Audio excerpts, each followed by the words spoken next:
What's up, nature freaks? What's going on, guys? Dave and Jeremy back again for another Saturday. Slapping this. Yep, and as you can see, we have a guest in our studio. This is a red Tegu, and we're going to be highlighting this in this week's Saturday Slap in the Face. Let's go.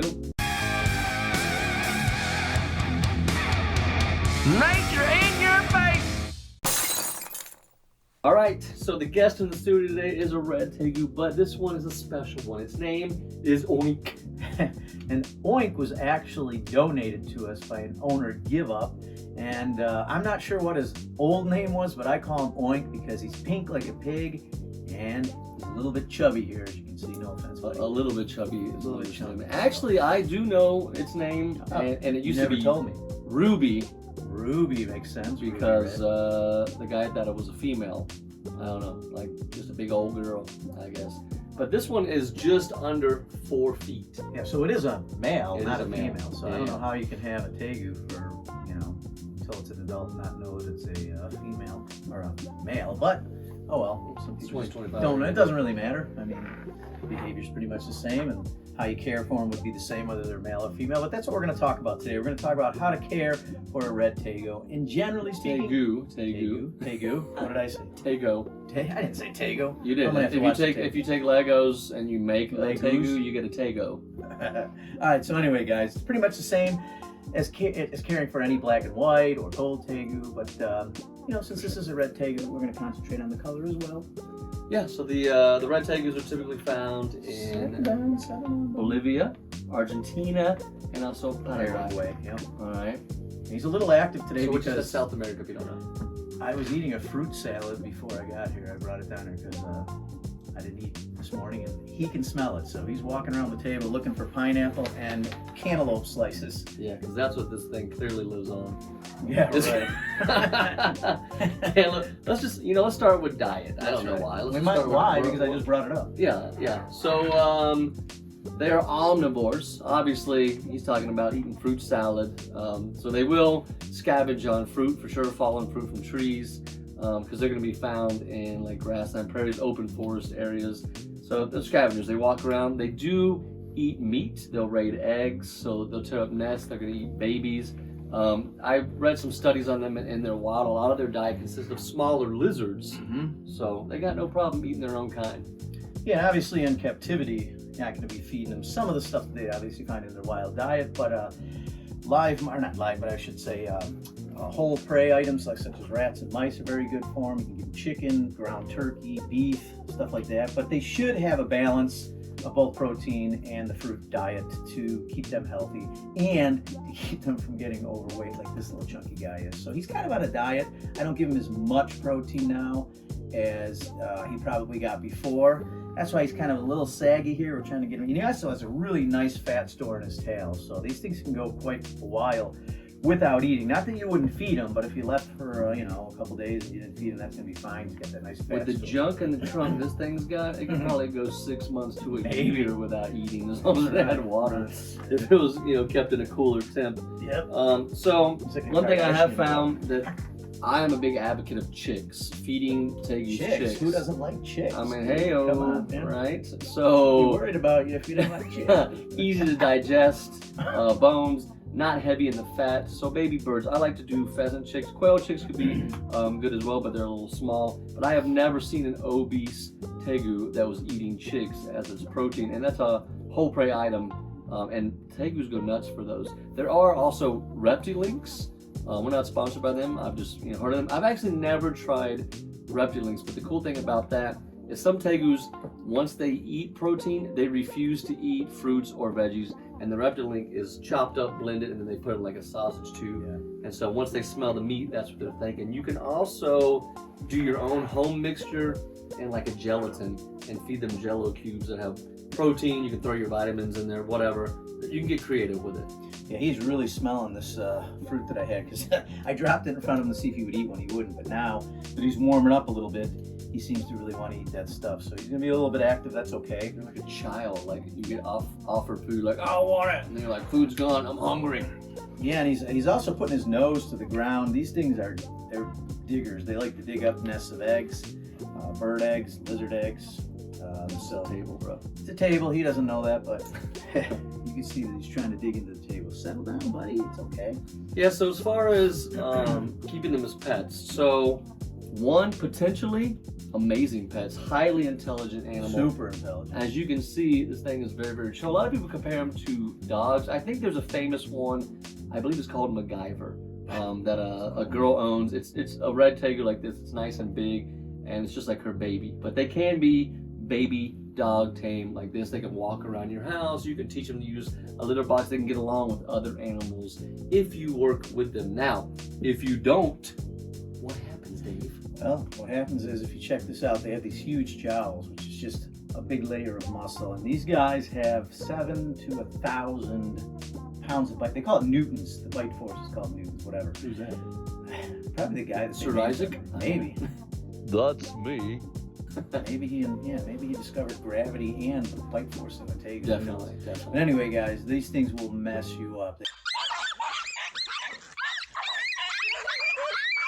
They can pretty much cause a horrific injury, obviously, with that much bite force. And usually, the one thing that's great about these things is that Jeremy already mentioned, they're very easy to tame. They're super gentle if you handle them from the time they're smaller, which is a bonus. But there's another reason why you have to be extremely careful, is because they can be food aggressive. So a lot of people recommend using tongs. Obviously, the things you pick food items up with, and let them eat it out of the tong instead out of your hands, because it doesn't matter if he bites you on accident. The end result's going to be the same. You're going to probably be at the emergency room getting stitches, maybe a broken bone or two.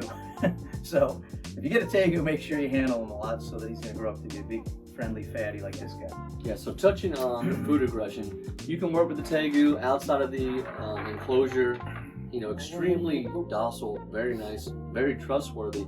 But inside that cage, they get accustomed, and this happens with a lot of animals, especially reptiles. You bring food to there, and they associate that door opening with being fed, and they want the food now. And I've had some crazy frustration with, you know, preparing this beautiful gourmet dish, and I set it in there, and the Tegu grabs the dish, shakes it, and throws the daggum food in the dirt. And so, yeah, that's a bummer. Or I've had mine take a few bites, and then they just push all their mulch or dirt into the food, just like, screw you. This is what I think of your meal. So I think this guy's so chunky and lazy, he can't even turn his head that fast to bite you. Which is cool. But he yeah. moves too fast, gravy squirts out. Remember that joke about your mama? Broke a leg and gravy came out. Sorry. All right. Well, are you going under there? Choo-choo-choo, trains going in tunnel. You also need to provide these things with a very large enclosure, minimum 8 feet for an animal this large, or that grows this large. So even if you have a small one, you can keep them temporarily in some kind of a small, maybe 55-gallon tank. But eventually you are going to have to upgrade if you want this thing to have room to roam, room to turn around, and just to grow up to be big and healthy. You don't want to put these things in small enclosures. You know, that can cause problems with their, obviously with their growth rate. You don't want to do that. If you're going to get one, make sure that you have enough room and space for this thing to grow to full size. For males, that could be up to 4.5 feet. That's a lot, 4.5 feet. This one is just under 4 feet from the tip of his tail to the tip of his snout. And I keep him in a huge enclosure. I think it's right now 7 feet long, which is perfect for him. Obviously, you have to heat them.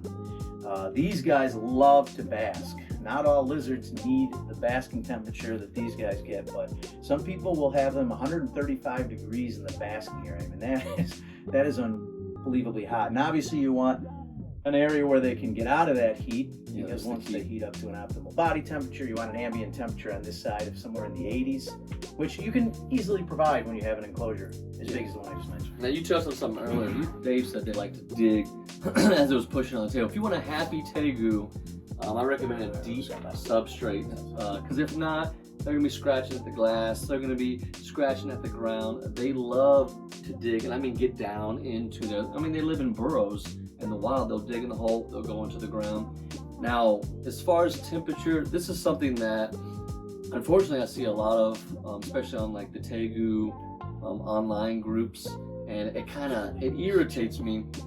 You do not, and you can argue this with me if you want to, you do not have to brumate your Tegu unless you're breeding it. If you're breeding it, Explain to the audience what brumate means. so basically, I mean, if you're going to get one of these, you're going to do this research. But there is a point in time where they cool down where they live, and they're going to go on the ground. It's cooler temps. They're going to kind of slow down, shut down. They're not going to eat a lot. They're not going to drink a lot. They're not going to completely go off of food, but that's what the brumate. It's like hibernation for reptiles. So they're not completely catatonic and just using their body fat. They just slow down, but they still will come out to drink and maybe eat a little less. But unless you're going to breed them, you do not need a brumate. So many people kill their tegus, Brumating them. yeah, brumating them and trying to cool them down, and then they pass away.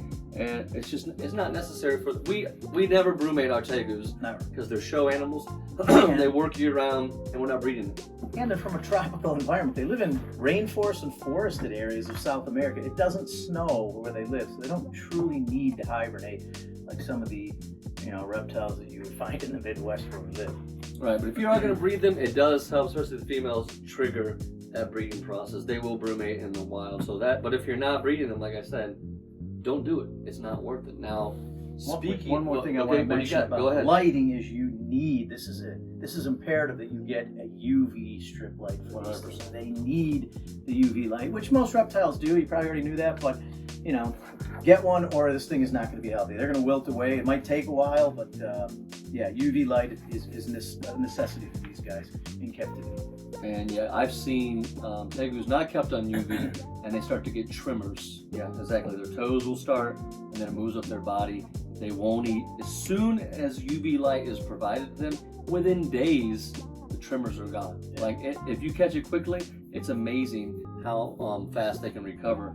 Now, with the brumation and during their mating season, this is what separates this lizard from like all the other reptiles. So far, this is one of the only endothermic ectotherms. Yeah. So yeah, during mating, certain hormones can help their bodies actually make heat, which is kind of unheard of with reptiles. But I feel like in the future, we're gonna hear more about other reptiles that do this. It's just they figured it out with the tegus. They took body temperatures, and at least 10 degrees Celsius, they can jack their own body temperature up and produce heat, which is amazing. I wonder, does it have anything to do with like their body? You know how pythons will kind of like. It's not friction. No, That's what I was going to say. Yeah, it's just a hormone release that I think it burns more calories like a mammal would, and it actually they create their own body heat. Unlike Dave was talking about the pythons that will wrap around the eggs, and they kind of agitate their muscles and twitch, and that can generate heat for the eggs. But so they're kind of like a scientific breakthrough. This isn't super new news, but it does make them an incredible species. So we don't want to make this too long. If you want to get one of these, amazing pet. If you've never owned a reptile, I wouldn't do it. It could be very discouraging because they can be flighty, bitey, and not only do they have the powerful jaws, if you look inside of the mouth, they have huge teeth in the back for crushing. Because as a scavenger, they're going to crush a lot. They'll eat snails. They'll eat eggs, like we talked about. So they need that crushing power, and you don't want your hand to be what they're crushing on. It's funny because a lot of the kids, the shows that we do, I just crush them on. They ask me, they say, hey, are these pouches that store food like a hamster? I'm like, no, that's extra muscle for smashing your fingers. Oh yeah, for sure. Pretty cool. All right, guys, I guess that's going to wrap it up. So again, just to go over what we talked about, great pets, very docile, not really a good pet for a beginner. Make sure you have a large enclosure. Make sure you heat them. Make sure you get that UV. Make sure you get at least 6 inches of substrate in the enclosure. At least, yeah. And you're going to have a super rewarding, awesome pet for many, many years. They can live up to 30 years. So recommend it as advanced keeper, amazing. Beginner, don't even think about it. All right, guys, that'll do it. We'll see you on the next episode of Nature in Your Face.